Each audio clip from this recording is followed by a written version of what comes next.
Dios les bendiga. Este es su programa El Despertar de las Misiones. Estudios en misiones para líderes con vocación misionera. Iniciamos. Que el Señor le bendiga.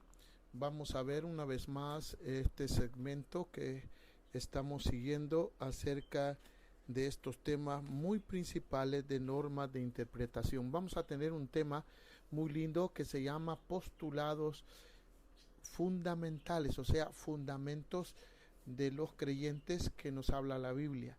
Y vamos a ver la necesidad de unas normas, la rama del saber más exacta que se conoce en las matemáticas, y gracias a estas aplicadas a la física y otras disciplinas, el hombre ha logrado aumentar mucho su dominio sobre la naturaleza durante el último siglo y medio. Tan fundamentales son las matemáticas que las investigaciones científicas, que algunos creen que son una especie de ley que existe por sí sola. Eso es una equivocación. Sin embargo, pues aún las matemáticas necesitan accionar, que forman la base de todo sistema de razonamiento que luego se vaya elaborando. Que la recta es la distancia más corta entre dos puntos no se puede probar, sino que se supone. En la práctica no hay tal cosa como una línea absolutamente recta, ni un punto que no se ocupe lugar, ni triángulo perfecto. Pero el matemático ha de creer que puede haberlas y que los principios que él ilustra en un pedazo de papel tiene validez universal, o sea que pueden aplicarse por alguna dimensión muy pequeña que el estudio de los astros. Los materialistas se ríen de los cristianos porque, según ellos, supone que hay un Dios sin que lo puedan probar. Suponen que la Biblia es la palabra de Dios cuando es una literatura antigua como las demás. Esta mofa barata es ridícula, pues de hecho toda persona que piensa supone muchas cosas que no pueden probar, y lo que luego creen que está probado se basa sobre estas suposiciones. La prueba absoluta no existe en la esfera del pensamiento humano. El cristiano tiene la humildad suficiente para no fiarse de su razón, que solo puede trabajar dentro de ciertos límites sobre la base de hechos inseguros, y prefiere esperar que Dios se revele a sí mismo. Hay varias consideraciones que son necesarias como base de nuestro estudio sobre la recta interpretación de la Biblia, y si no fuesen ciertas, no valdría la pena estudiarlas. Por lo menos no las estudiaremos más que por la mera curiosidad de saber lo que hombres como nosotros han pensado sobre la religión en distintas épocas de la historia.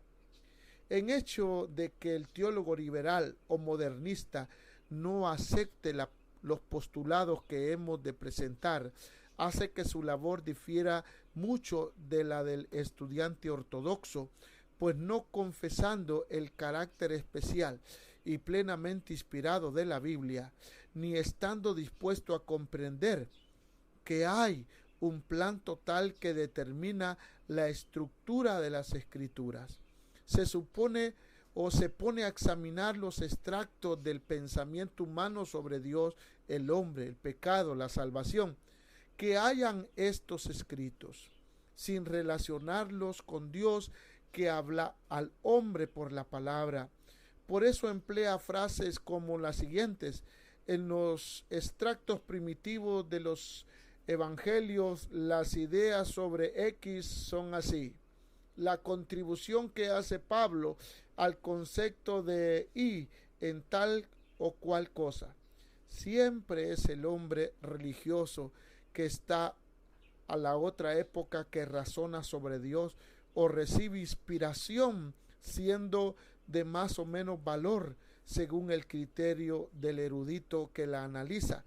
Claro está que tales eruditos pueden aceptar y a veces han arrojado mucha luz sobre el fondo de las diversas épocas que abarcan las escrituras, pero esta distancia mucho más de lo que trae y enseña el verdadero ministro de la palabra, quien escucha primero para proclamar y luego que Dios ha hablado. Nosotros no hemos de acercarnos a las escrituras en busca de conceptos religiosos, sino para percibir la voz de Dios. Creemos en una doctrina de revelación real, fruto de una cristología que no puede admitir limitaciones en el Verbo encarnado, quien sí es cierto que es Dios Salvador, ha de ser también el Maestro perfecto. Así pondremos tomar en cuenta todas las partes de las Escrituras, juntando toda su evidencia como base de nuestra doctrina y esperando oír palabra de Dios para nuestras almas en todo cuanto Él nos ha dado en la biblioteca divina. Vamos a ver el primer postulado. Creemos que hay un Dios y que quiere revelarse a los hombres. Hay ciertas demostraciones accesibles a la razón humana que señalan en la dirección de Dios, pero nosotros no vamos a enumerarlas. Empezamos con la idea de Dios, que es en común a todas las razas de los hombres y que solo se pierde, y la pérdida es más bien cuestión de palabra que no de profundidad de convicciones. Cuando el hombre se desorienta en las nieblas de su propio orgullo, esos razonamientos son tremendos. Sí hay un Dios. Algunos deístas admiten que hay un Dios, pero según ellos es tan impersonal en su remoticismo perfección que no quieren revelarse al hombre. A nosotros no nos interesa una idea abstracta que lleve al hombre de Dios, sino que queremos contemplar el Padre de nuestro Señor Jesucristo, quien se deleita en darse a conocer a sus criaturas. Aún más, parece ser que las Escrituras señalan una divina necesidad que el mismo ser de Dios que exige que Él se revele.